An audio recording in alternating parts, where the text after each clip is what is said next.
پاکستان او ایران د افغانستان د ځینو بندونو د جوړولو کارونه ځنډولي دي. دا چې په دې اړه د مشرانو جرګې غړو تازه څه ویلي دي، پاکستان او ایران ولې د افغانستان بندونه ځنډوي، په دې ویډیو کې وګورئ او چینل سبسکرایب کړئ. السلام علیکم، ستړي مشئ.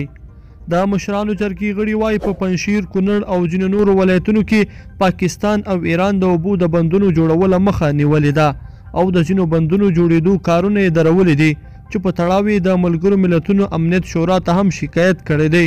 د اوبو د تنظیم ادارې بیا ذاته کړې چې پکتیا کې پر مچلغو، کابل کې پر شاهروس، شاتوت او نورو بیلابیلو بندونو باندې جدي کارونه روان دي او ټاکل شوي په روان کال کې د 440 بندونو جوړېدو کارونه هم پیل شي. روان کال کې داسې مهال د نوي بندو جوړېدو کارونه پیل کېږي چې تېره اونۍ ولسمشر اشرف غني په نیمروز ولایت کې د کمال خان بند پرانیسته وکړه او ژمنه یې وکړه چې د ټول هیواد اوبه به په سم ډول مهار کړي. لیدونکو په دې هیله چې دا مطلب به مو تر پایه لیدلی وي. که مو دغه ویډیو خوښه شوې ویډیو درسره لایک کړئ او چینل هم سبسکرایب کړئ. تر بیا ښه وخت.